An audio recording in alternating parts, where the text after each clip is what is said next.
Okay, we're on. Baruch haba, welcome everyone to our weekly class in Derek Tafunos. This week we have what we could call the crescendo, a application of the whole Sefer by the Ramchal. It's chapter 10. As usual, we'll start with a little bit of a overview to understand what we've accomplished, where we're holding, and where we're going to go. The original chart in the book I have posted up here, and the Ramchal has explained to us that there's two major processes that we're going to be doing in understanding his system. The first was to understand the Chelkei Mas and Matan.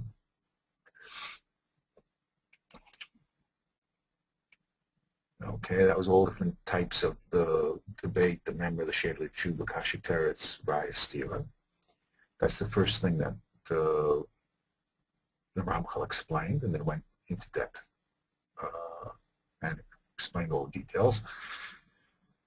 The second part is the foundation of all that Mas and Matan. He tells us that really you can break everything down, any of the Mas and Matan down into a statement, into a hekesh, and then we're going to have to prove whether those statements or hekeshim are true or false. So there was Havanas HaMamarim, that was his first big unit, and there we understood that there were 3 subjects, 11 predicates. We went through the basis of those 11 predicates. What are they actually saying? Then we put statements next to each other, which was the Archei HaMamarim, seeing if they were equivalent all the way down to Nivdalim, nothing to do with each other. Then we went through the Diyukim,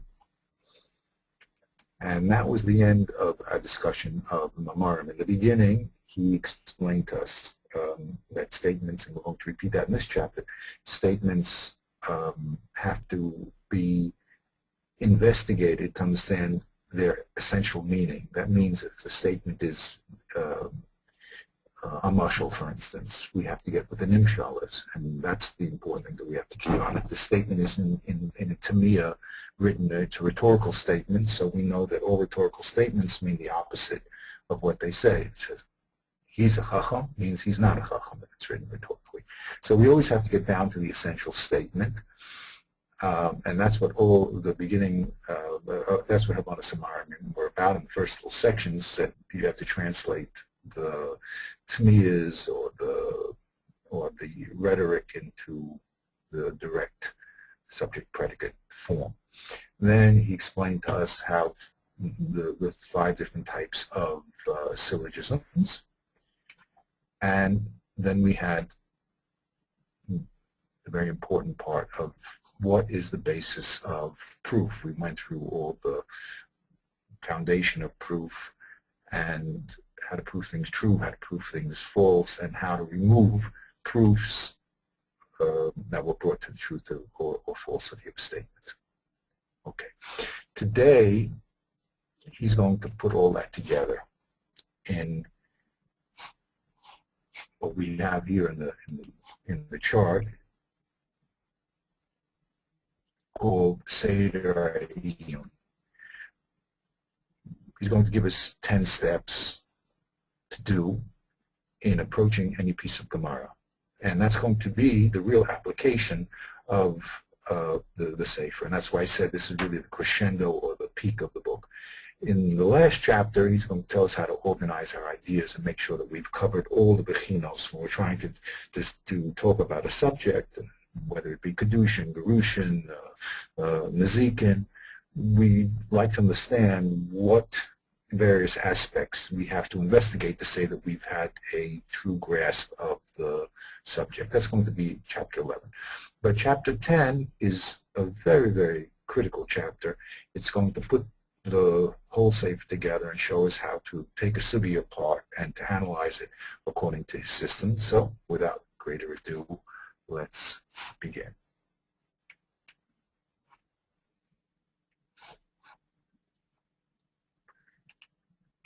Okay, I'm just going to close that, save a little memory. Chapter 10. Now we're going to take our time in this chapter because it has 10 parts, and the parts sometimes are the essential units, and sometimes they're warnings to us to do certain activities. So I made a little introduction to the chapter, which I'll do in gray, and we'll go over that. So get again an overview of this chapter because, as I said, it has a lot of little parts, and if they're not put together in the right way, we could get lost in what's the essential part and what's the introductory part. So he says like this: Hine ad hena ba'arno chelke hasugyas v'hamukaven behen. Up to this point, we've described to you all the chelke hasugyas, the masa v'matan, v'hamukaven behen, and what's intended by them, meaning what they really mean to say, what was the intended statement, and how to prove that statement was true or false. If I had a key on one point in the book, I would say the book is about statements and proofs. Okay, syllogisms are a variation of statements. They're just adding statements together. But basically, we have to get down to statements and proofs. So that's what he's done. The various parts of the sugya and how to get to its essential message. Now I'm going to explain to you, said the Ramchal, the seder, the right approach to using my little sefer, lahasi kol davar lefi mashu, to conceive of everything according to what it really is. So I've written a little summary here. I hope it'll clarify points. The Ramchal is going to explain to us first that we have to strip away all the rhetoric from the statement. As we said, if it's a tamiyah, it really means the opposite of what it says. And I said, he's a chacham. In Lashon Tamiyah, it means he's not a chacham. If it's a kasha, I'm just going to have to get to the extent, to the statement that says what you're saying is not true. Okay, so I need my statement. You said X, now the kasha is going to be the truth is not X, and I'm going to make a proof to that. Okay, so I have to strip away the masa matan, I have to strip away the rhetoric, and I have to get down to the essential statement. That's his first move, which we'll be discussing. Once I have stripped away all the clothing of the statement, then I'm going to get to its basic parts. Tavchin, chalakah. It's nosei, it's nasa. We said 3 types of noseis, 11 types of nasas. I have to get to what is exactly being said here in its essence. Then, when I understand exactly what's being said, he says, then I'm going to have to hakir mahu tachlis. I have to understand now. I understand what's being said. Now, what's the tachlis? Is it a raya? Is it a stira? Is it a shayla? Subcategory of that is to understand how it accomplishes the tachlis. Okay, put it in its straight form. If it's a raya, what's the statement? What's the proof? Then, number 3, I'm going to have to understand what's being said, the statement, the ma'amar hanirtzeh, and then I'm going to have to work to find out all the premises that are unspoken but are the foundation of that statement. So I need to understand mahu ma'amar hanirtzeh, what statement is being intended. Umahi haraya alav, umahi haraya harayas. Now, what is this proof that statement is true, and what's the proof of the proof? Sometimes he's going to explain that you can have a whole chain of proofs just to get to your statement. Okay, so we're going to have to, he's going to show us that we're going to have to go all the way back until we can get to either a pasuk or a muskal rishon. But we have to trace that statement back because every statement we said needs a proof. So we have to go back the whole chain of proofs till we get to rock bottom, which is either Muforsam, for us it's a pasuk or a muskal. Okay, now once we understand the whole chain of proofs that brought us to our statement, we have to say we have a certain amount of clarification to do, because sometimes in that chain we're going to have to separate between statements, mahu mamro mahu abir. Sometimes the Gemara will not only express the chain of proofs that brings us to our statement, but sometimes it'll just clarify a statement. So you have to know that there's the statement and its clarification. That's doing nothing more than spelling out the statement in and of itself. In order to make sure that all our proofs are valid, we're going to have to make sure that there's no shemos hanir-dafim, that there's no synonymous phrases. As he said, sometimes a Nazar can be Rishus Rabin for one aspect, for Tumah and not for Shabbos.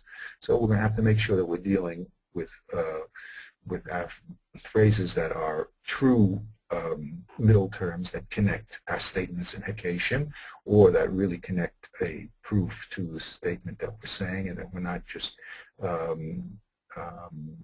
using statements which sound alike, which don't mean alike. Also, we have to check not only terms which are synonymous, but statements are synonymous. As we said, Azor, Shusarab, and Shusarab can mean two different things, even though it's the same statement. Okay, so that's the basic guts. The basic guts of this chapter is going to be to show us how to get to our intended statement, which is always a subject and predicate, how to understand what the tachlis is, that'll be our second purpose, and the third purpose is going to be proof. So we have chelakav, no say, no say, no su. 2, what's it doing here? What part of the masamata?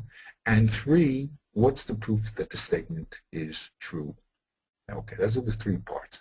Now, everything else is going to be warnings. Okay, so for instance here, we have to be medaktek.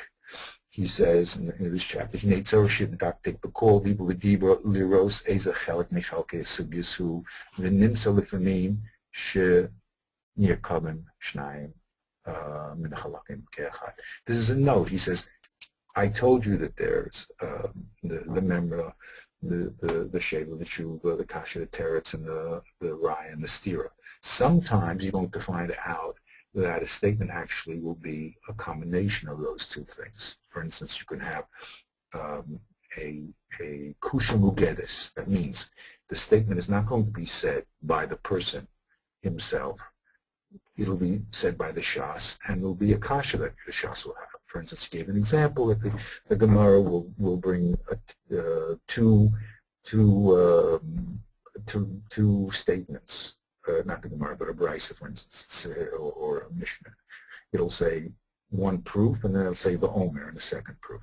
So whenever we have 2 proofs, it must be that there must have been a weakness in the first proof. So the Gemara will then say, what was that weakness? But that's the Gemara talking. That's called the Gemara filling out the blank. Now sometimes the Gemara, like in that case I just brought, will explain what difficulty existed in the first statement that the Tana had, that he had to come on to the first proof, that he had to come on to the second proof. So that's called a kusha mugedes. He must have had some kasha on the first proof, and that's the reason why the Baal Mishnah or Brisa brought a second proof. So it's very important to know that sometimes we're going to have a combination of functions of Masar v'Matan. That's a note. Then he's going to explain to us that B'kol Debor Ma'edu Tzarech Shishmo Ma'od Kedei She'Tinakeh Min HaTaos V'Harubim. This is a very important note. He's going to tell us, after we set up our whole system where we have the intended statement and all the proofs, we're going to have to go back and make sure that we didn't make any mistakes by a middle term, as we said before. That's not a real middle term, just a apparent middle term. And if there is mistakes, if we do see mistakes in our logic, he's going to say we have to go over everything and we'll have to justify a system. Either we'll have to abandon our understanding because it was wrong, or we'll have to modify it. But in the end, he wants us to get that statement, all the proofs to that statement, and make sure that there's no mistakes or invalid syllogisms until we get to our desired result. So that's the overview of the chapter. As I said, the most important thing to remember in this book is statement and proof. And that proof can be rather drawn out, and we're going to have to spell out all those proofs. But remember, statement and proof, and the chain of proofs has to be spelled out. Let's see how he's going to do that. Okay? We're ready for the chapter. He said, Kvar higdamti l'cha, I already told you, Shedake ha'agada v'ofnei ha'dibur hem rabim. The manner of expressing oneself and the way and the manner of expressing oneself are many and varied. Let's go back. I said we're going to take our time on this chapter because, as every great rabbi, he speaks very briefly, and if he told you that he already told you about this object, you better remember it. So let's go back and review what he said about Darkei HaDibur and Ofnei HaDibur. He said like this. Uma shetzarech sheteda od, ki hine drachim rabim, yesh lebnei adam meforish b'lashanam. This was the end of the 11 statements.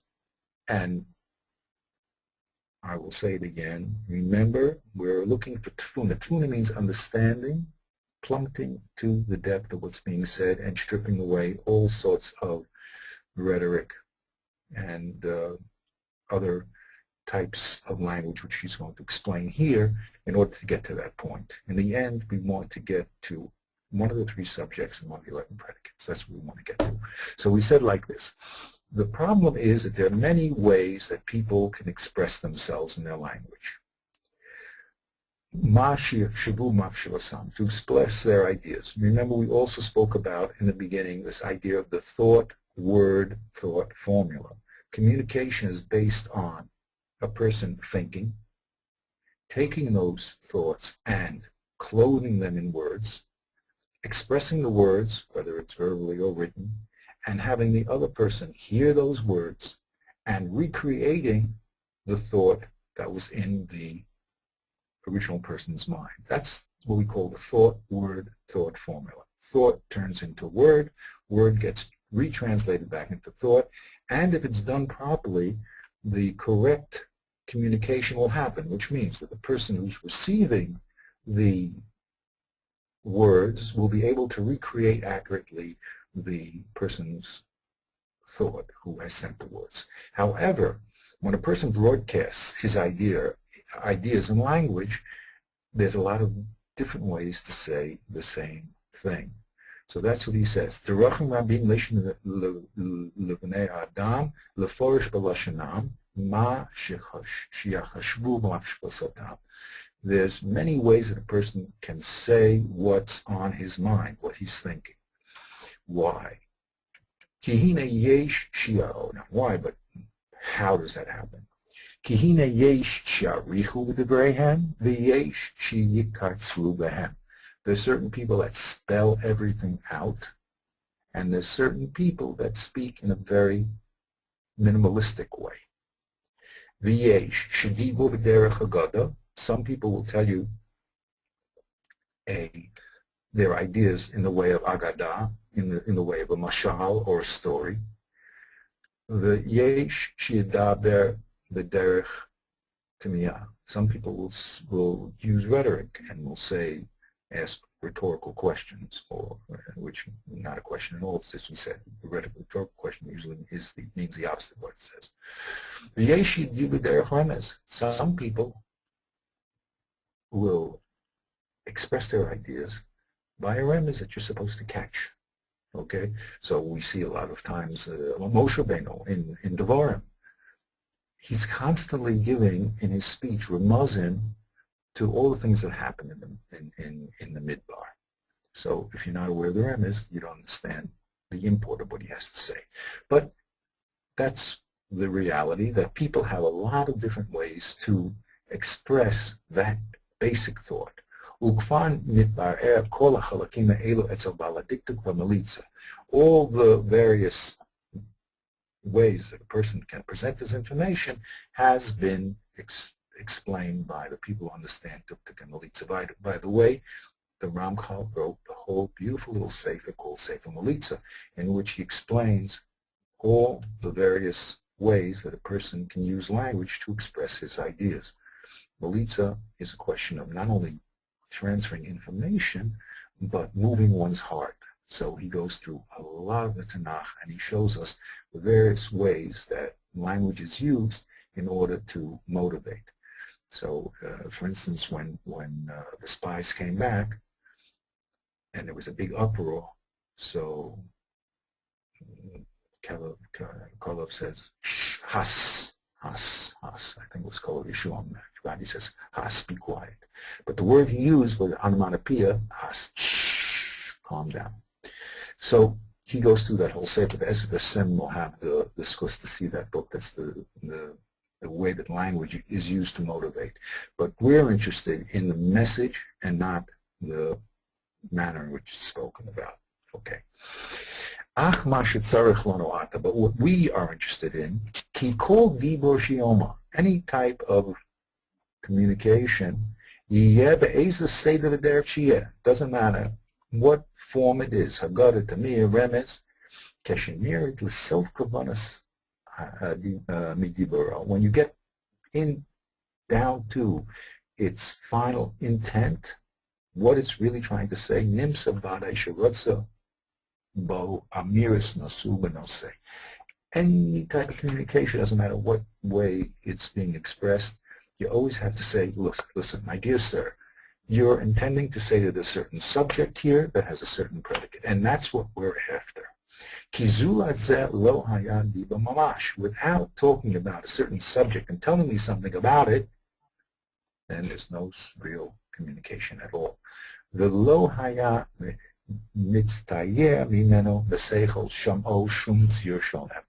if I don't communicate in my language, subject and a predicate, then it's impossible to transfer that thought that's in my mind to the hearer.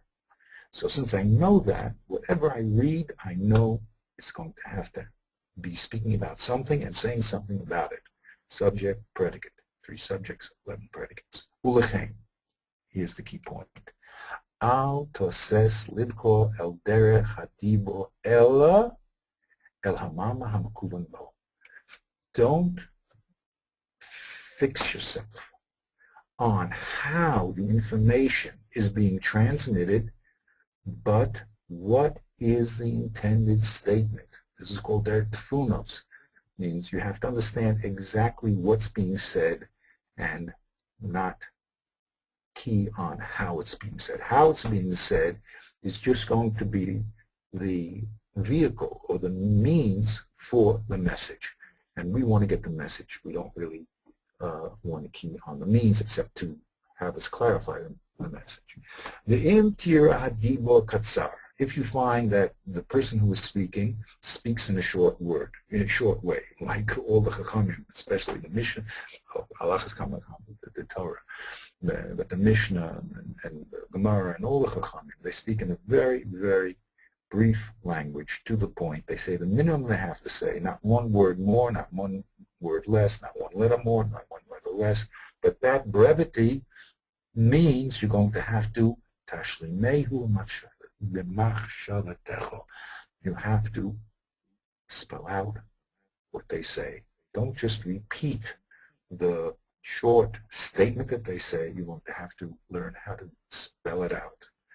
It means, again, he's going to show us what was the statement intended, and then he's going to show us and what were all the proofs of that statement.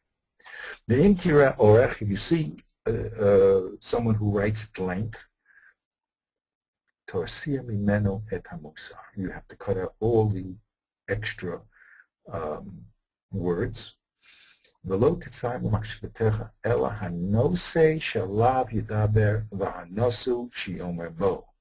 derech she'amrehu bo. What our aim is to picture in your mind, in your thoughts. The nose, what is this man talking about? 2, what is he saying about it? That's the nasu. And how is he doing it? Which one of the 11 types of predicates is he doing it? Ukamosha martileo, as I said. Okay, that's the aim. Let's go back to our chapter. That was the end that's what he already gave us a preface in the chapter when he talked about the 3 types of subjects, 11 types of predicates. Let's go to our chapter. So he said, we just read that,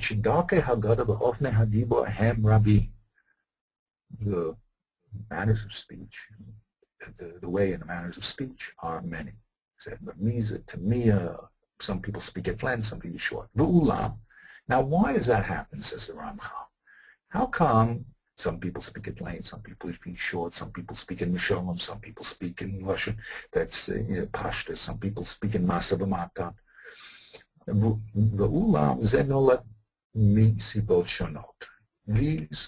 The reason why people express themselves differently come from different causes. And he's going to identify 3 causes. Harishona, Sheteva Anoshim no sense. One thing is just the very nature of human beings. Sheyeh lekol echad derech prati umiyuchad lahagid makshavosav. That every human being has a certain unique way to express his ideas. Ulavate mashavilibo, and to express what's in his heart. Kakol shar ha'inyanim ha'tiviyim shemischalten b'nei hadam kefi mezigam v'tichunasam. Just like all the other physical attributes that human beings have, which are different between one man and another according to his nature and his abilities, v'netiyas sichlam, and the way his mind works. So when you're talking to people, you have to understand that everyone does have a certain unique way. Now, there's certain basic rules, as we said, no saying nasu, that everyone has to, in the end, be saying. But how they clothe that, which manner they clothe it with, is often very, very particular. This is a very important thing to know when it comes to a marriage, dealing with children, dealing with students, and dealing with chaverim, and yes, even dealing with rabbanim. That you have to understand that people by nature say the same thing in different manners according to their particular personalities. And one has to understand that peculiarity of speech in order to get down to what's actually being spoken. And a lot of times what happens is with people is, since they're not sensitive to the person, they don't understand how the person is trying to communicate his ideas, and they get the wrong message. So that's number 1. Number 2, he says, Ma shemaleches melitza melamedis la hanim hagada ulefusa. The second has nothing to do with the basic teva of the person, but has to do with the education that the person gets in trying to express his ideas through understanding the rules of rhetoric and how to make what he says as pleasant as possible so it'll be heard. Or to make it easier for people in the audience to hear and to put their words in their heart. And the whole idea of melitza, as we said, we gave that explanation when Kolob said, Has. There's the message and there's the media. You want to not only give over the message, you want to be effective in your message. So sometimes you'll in the beginning of a class, you just be absolutely quiet, and all the kids will be, talking and this and that, and blah, blah, blah, and all of a sudden they see the teacher standing, not talking at all. So after a while, I get the message, wait, maybe he's waiting for us, and they'll stop. That's a rhetorical method. Or sometimes you'll turn to the wall and say, hey, teaching you guys is like, talking to this wall here. So those are all rhetoric messages, which are really saying, please, gentlemen, let's be quiet. I'm ready to say, begin the class. So he wrote this whole book on Melitza, which Bezrat Hashem, as I said, we'll be able to get to. But that's the second thing. Melitza. It has nothing to do with the uniqueness of the personality speaking, but the forms of rhetoric that are being used in order to make the message enter the person's heart, to move the person, not just to say the message flat, gentlemen, stop talking, but to actually move their hearts, so start talking. The third thing, shlishi, ma sheminhag hadoras, o hartzos gorim. What the custom is in a certain generation or in a certain country is.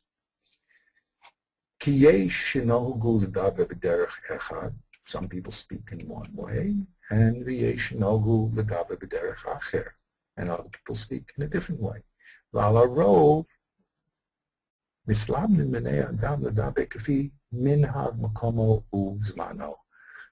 Most people learn how to speak according to what's customary in their place and in their time. Now, what we always have to do is realize, this is very important Hagdama that the Ramchal is saying. The Chazon Ish, for instance, said, one of the big pitfalls that people have in learning is they believe they're reading a newspaper. Well, what does that mean, reading a newspaper?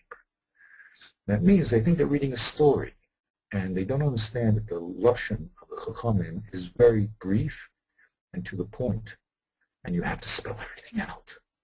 It's not going to be laid out on the table for you. In present-day language, we talk about professional systems. Okay, when mathematicians talk, or physicians talk, or physicists talk, they have a special language that they use, professional language. The Gemara has a professional language too. Learning has a professional language. We call it lamdus. It's the language of learning. Kal v'chomer, binyan avs. So it's very important that we focus on the manner that things are being said. And that's a big problem because people, again, they're used to speaking, used to reading what we call, what Chazon Ish calls the newspaper way. The newspaper tells you, spells out its idea completely, and it's usually not very deep and not very complex. So those are the three different reasons why people speak differently. By nature, people are different. By education, people are different. They use language in order to motivate, and they understand how to do that. And third, geographically and in time, people are different. Why do we have to know this? He says like this: Kol koreh b'chibur min hachibur. But this is what every person who is reading any composition has to make note of. You have to understand his language, how is he expressing himself, and what form is he using. Remez, bashad, druv, so. Kima shelefi echas halashanos odakia dibor yirmoz lanu inyan echad v'navi mimenu havanas echad. Efsha shelefi lashon acheres v'derech acher yirmoz lanu inyan mischalef. We say mahod, because it could be according to one style of language or manner of speaking. It'll indicate a certain inyan, a certain subject, predicate, topic, but according to another style, it'll mean something totally different. The Navi mimenu havanas rachok ma'od, and you just won't get the point because you realize that the person is speaking a different language, not only the physical words, but the intonations, the inferences are different. And I'll just give you a little example in our Mishnah, above a comma. The first thing that Tosfos talks about is the breakup of the Mishnah. The Mishnah says, Arba Avos Nezikin, and it doesn't use the word hain. So Tosfos, who sees all of Shas, says, wait a minute, now sometimes the Mishnayos use the word hain, and sometimes they don't. Is that a significant difference here? What would hain mean? Hain usually would mean the end of a sentence. So the statement of the Mishnah would be Arba Abbas Nezikin Hain. There are 4 types of Nezikin. Just like we have Arba Rosh Hashanah Hain. There are 4 types. That means it's a complete thought. Nezikin has 4 different categories, period. If you don't use Hain, there's a possibility that the statement does not end with the word Nezikin, Arba Abbas Nezikin.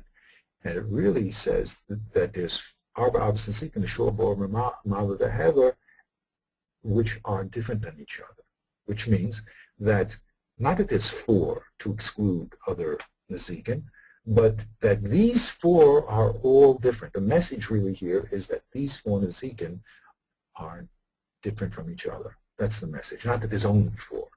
So he goes back and forth trying to see what is the style of the Mishnah and if that style is Dafka or Lav Dafka here.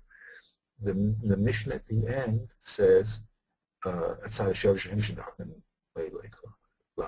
Darken Mahazik, Ushmirsan Olecha, Ukeshehezek Chav Hamazik, Vasham Tishmune Nesik Metavaretz.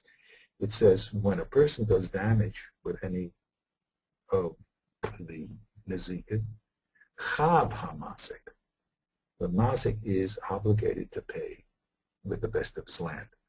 Ask the Gemara, Chav, the proper Hebrew word is Chayal Hamazik, not Chav. Answers the Gemara, the Tana happens to be Yerushalmi, and that's in Eretz Israel. They used to say Chav and not Chayav. So it's very important. Is Chav telling us a different message or not? Okay, so one has to be very sensitive to the manner of expression, and the only way you can really do that is to really know Shas. And a lot of times, they make a joke. As I made before, the person's reading Arba Avos, Arba Avos. He says, wait a minute, there's only 3 Avos, there's not 4. So he didn't finish the sentence. But a lot of times in learning, because you're sensitive to the author's manner of speaking, you can understand things that a person who's just reading very simply will miss. So there's no substitute for understanding the manner in which the Mishnah is expressing itself, the manner in which the Gemara is expressing itself, and that really is done usually by just a lot of reading. Okay, of course the Rishonim will key us into that, or the Gemara in this case of Chav will key us into that, but that's called a sensitivity to the manner in which language is being expressed, and that's very important because the message will change sometimes according to the manner of the expression. Okay, Vehine, that's his Hadama. You always have to be sensitive to the manner of expression. Vehine beboecha leyayin be'echad min hasugyos. When you now come to do Ian in a sugya in the Gemara, what do you have to do? The first thing is taschil bo me'at me'at. Start very slowly. Slow down. This is the first rule. It's actually part of a larger rule, but this is something a lot of people miss because we have what I would call in the modern day parlance information overload. We have over 3,000 pages of Shas. We have all the Rishonim, the Achronim, we have the Shulchan Aruch, we have loads of information. People are used to reading quickly. So the first rule is you have to slow down. Well, how am I going to accomplish 3,000 pages? Well, okay, the yeshiva world tries to break up Iyun and Bekiyas, but if you're going to really try to understand things, you're going to have to slow down. Rabbi Chanech Liputz Olav Shalom used to say, we may not know where everything is, but if you tell us where it is, we'll tell you what it means. Because what something means that you have to do Iyun, you have to slow down, and you're going to have to investigate what's being said. Because Lefum Re'ita, when you go quickly, you miss much of the real essence of what's being said. So the first thing is, when you enter Sugya, is to slow down. Yeah.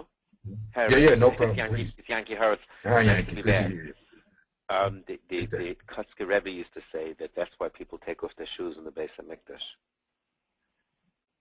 To slow themselves down. Yeah, you're not supposed to Right. run there. You're not, right. You're supposed to say that I'm here and I'm here now and I'm not running anywhere. Right. Anyway, That's a go very, back. I'm sorry. yeah, no, that's a very important rule because people usually run through life and they miss it. So you have to learn how to slow down and to smell the flowers. Right. In Israel, someone told me that there's people who go on hikes. So the aim is to get to the end of the trail. Well, the aim was not to get to the end of the trail. There was beautiful things happening to your left and your right, up and down. It's to experience what's happening around you. But that's the first important message. Slow down. Now, when you slow down, what do? Fall asleep? No. This is the aim of slowing down. Recall dibor shetikor mimenu tisponen bo techila ad shetavchin chelakav heitev. Dahainu hanose v'hanasu v'haderek shiomar hinyenahu. Dahainu hanasu also nafse. This is what you're supposed to do when you slow down. You're supposed to get to the intended message, what it means. So anytime you read anything, you ask yourself, tisponen, there's the word. You have to think into what's being said and try to say, now wait a minute, I know that there's no communication without a nose, a nasu, and a derech shiomu bo. So it has to be that we're talking about a certain issue. What is it?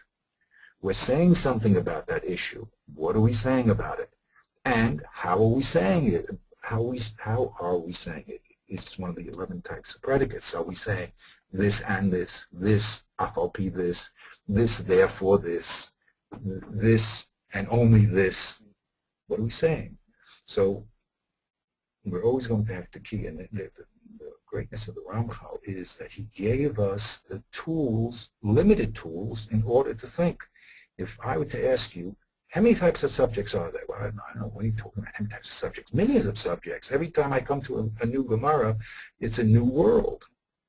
So the Ramchal is giving us tools. He said, no, the subject on the floor either has to be categorical, it either has to be partial, or it has to be particular.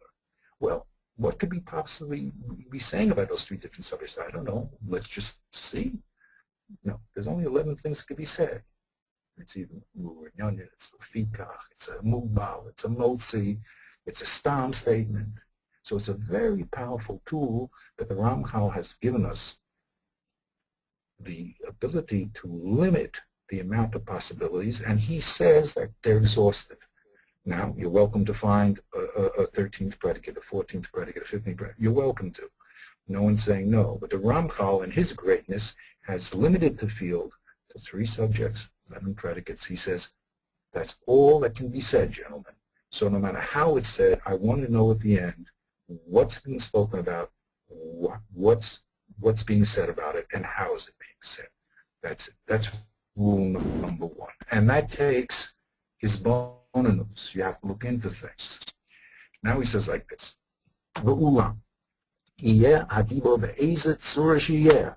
Doesn't matter what form you find the speech. As we just gave this big introduction that people have all sorts of ways of speaking.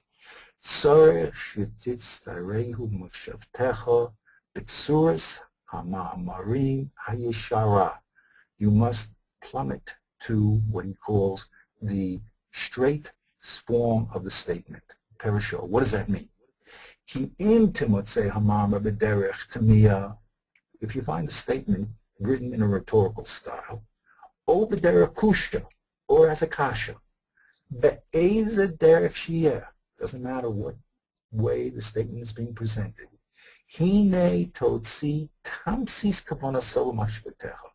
Take out the essential statement in your thoughts. V'hainu ha'inin shirotzo loma balamamra hu. What is the balamamra talking about? The hanosei shabo rotzo loma ha'ininahu. And what is he trying to put that on? Which subject is he trying to place that on? If you can do that, va'az titzarehu b'sechlecha al tzuras ha'yashar. Then what you're going to do is create what he calls the straight form of the statement. What is that? Shehi hanose ploni yeshbo inyan ploni. You should get to a place where you can strip the whole statement down to saying there's a subject X here being spoken about, and that subject X has this certain inyan, the certain predicates said about it. He's going to give an example. Now, I'm purposely spelling everything out here because, as he said, mayat, mayat. When you read this book, or any book really of the Chachamim, it's very easy to slip over these points and to miss them completely. So that's why I'm slowing down, and I'm trying to have emphasize the very critical point that he's saying. Here's his mashal, okay? I'm going to go back again. He brought this once before. Let's go back to this case and look at it inside the Gemara in its entirety, which he probably expects that we've done. Here's the Gemara that he brought. Omer Rav Yehuda, habode tzarich shiyorach. Okay, Pesach time. When you do Bedikas Chametz, then you're going to have to say a blessing. Statement by Rabbi Yehuda. The Gemara asks the Sheila, "My mavorech." Well, what exactly should you say in your bracha? So we have a machlokus between Reb Papi and Reb Papa. Reb Papi Omer Yishnei de Rava. Oh, he didn't say it in his own name. He said it in the name of Rava. You're supposed to say Shekh Rishonu V'Tzosav V'Tzivonu Levayer Chametz, who commanded me to destroy Chametz. Reb Papi quoted Rava as saying, no, don't say Levayer Chametz, say Al Bir Chametz, on the destruction of the Chametz. The Gemara makes an akimta here. At first of all, they're both quoting Rava. It's Agada, two people quoting Rava, and saying that the Rach is different. One says Levayer and one says Al. What's the difference between the two? First of all, the Gemara says like this: Bilevayer kule alma lo plige kavadai lahabo mashma. If you say Levayer chametz, everybody will agree, even Reb Papa, in the name of Rava, that's a fine bracha. Why? Because we have a rule that a bracha always has to be said on an action that will happen. They can't be talking about an action that already happened. So Levayer means that I am ready to do the destruction of chametz. So everybody, which is the kim, because if I simply read this text, I would think that they're arguing whether the bracha in all circumstances is Levayer or Al. No. Everybody holds that Levayer is a good bracha. Why? Because it means lahaba. I'm ready to do the destruction, and then it's not over l'siyasan. I am going to do the action. Good. Keep ligay. Where is this machlokas between Reb Papi and Reb Papa? Only with the words al bir. Mar sova mi koramashma. Reb Papi holds that if you say the words al bir chametz, it means that you already did the idea. As you who commanded me to, al bir means who commanded me to have done the destruction of the of chametz. So when you didn't do it, you're supposed to be something you will do, not something that you have done. So he says you can't use the word al bir. But Reb Papa says mar sova me karamashma. Excuse me, mar sova me karamashma, which means it's good. That's okay. That's Reb Papa. He says it's good. Umar sova lahabo. Oops, sorry, that's wrong. I got it wrong. Okay. Mar sova me karamashma. That's Reb Papa, and it's no good because it means something was already done. And mar sova lahaba mashma, and Reb Papa says it means something that will be done and it's fine. Okay, so there's a kimta made in this machlokas. Everyone says Levayer means that lahabo mashma, something I will do, and the only machlokas here is al bir. Does that mean something I will do or something that was done? If it means something that was done, I can't do it. So that's what Reb Papa says we can't. Excuse me, that's what Reb Papi says. You can't say al bir, you have to say levayer. And Reb Papa says, no, you can say al bir. So that's the machlokas. Can you use the word al bir? It doesn't mean the past or doesn't mean something you're going to do. So, may save.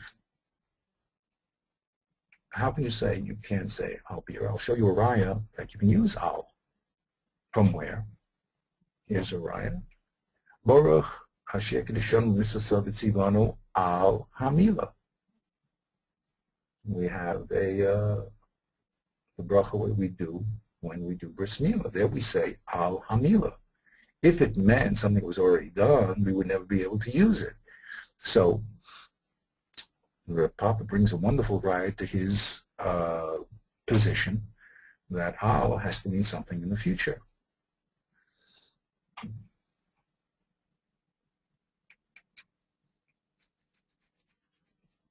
So Reb Papa has to defend himself. Chasam heshinema. No. There's a special reason why you use al. Why? What is he supposed to say? It's called a rhetorical question. It doesn't really mean what he must. He can't say anything else. Nema lamul. Can he possibly say in that situation, lamul? Lo sabia dalavi ma'ino. He's not the one that's commanded to do bracha. Let's spell that out. What does that mean? When you give the when you make the moel, the shliach for you to do the mitzvah, he can't say Asher Kedishon mitzvah lamu espene lamu because he doesn't have the commandment. You, the father, have the commandment to circumcise your son. So you're giving that shlichut to him. So the mohel can't say lamu because that would be mashma that he has the commandment. He doesn't have the commandment. He's only your shliach. So since he can't say lamu, we have no other alternative to say al hamila. But normally, al hamila would not be a fitting bracha. So that's the Gemara. Let's see how the Ramchal spells it out over here. Hine ze lashon kitzaro b'derech tamiyah. When the Gemara says mahi kalamema, the hasam heshinema, there what should he say when the moel is doing it? Nema lamul. So that's lashon kitzaro b'derech tamiyah. First of all, it's a very brief statement, and also it's in the lashon tamiyah. Means it's rhetorically asked. It's not a real question, it's a rhetorical question. The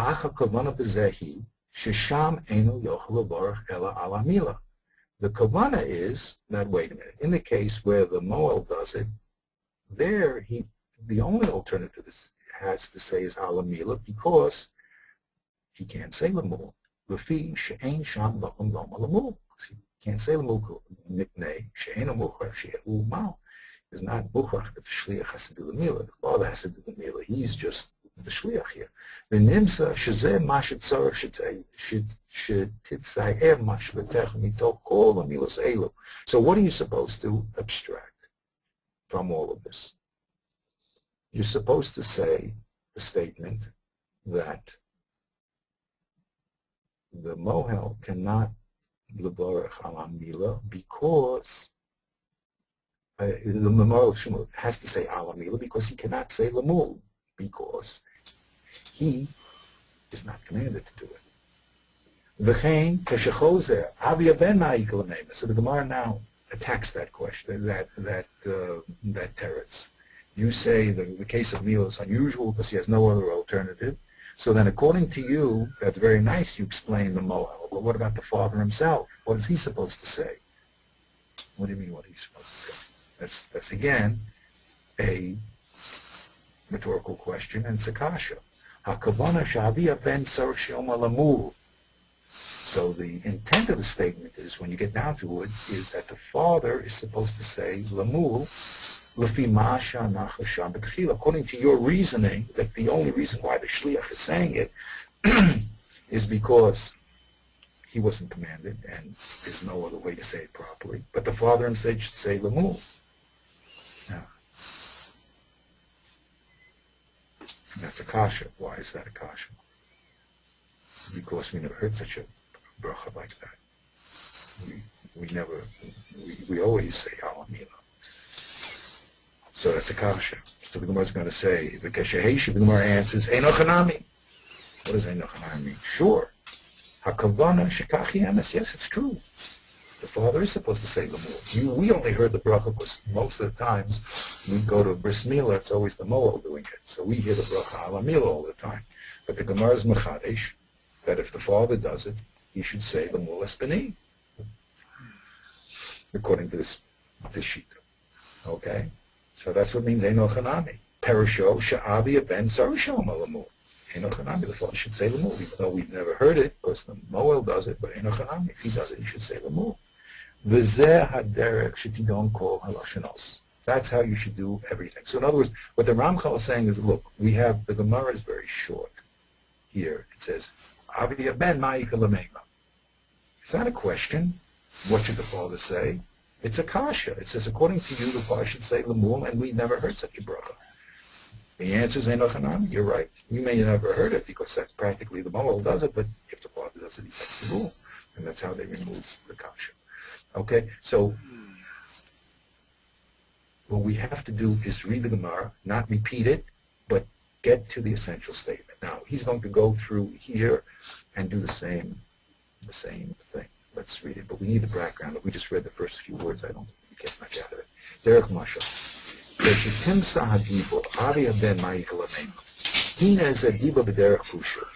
It's a kasha, right? What's the father's best? The last point. Okay, we said al was just because the moel was doing it. But according to you, that's very nice. If the father was doing it, then you would have to say lemul. The Gemara says, it's not a question.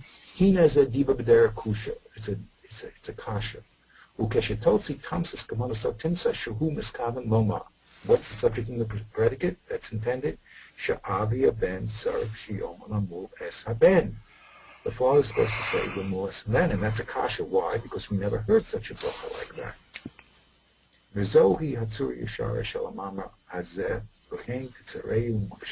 that's what you're supposed to get out of this. You're supposed to say, now wait a minute. What is the kasha? The kasha is, the father is supposed to say lemul es ben. Why is that a kasha? Because we never heard such a kasha like that.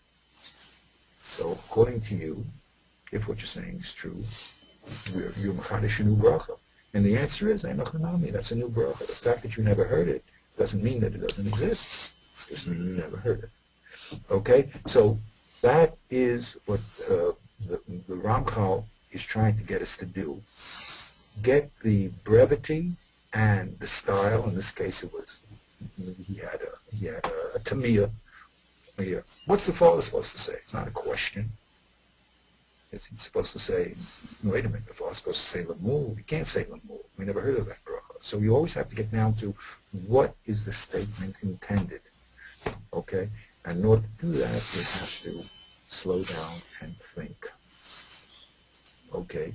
We'll stop here. As I said, we're taking our time to slow down here so that we get the point as clear as we can. And after we get this chapter, which is very, very, very delicate, understood, and then B'ez Hashem will go through the Gemara differently, because we'll say, don't just repeat the words, tell me what he wants to say. Okay. You know, it's interesting, I'm listening tonight where you said about slowing down.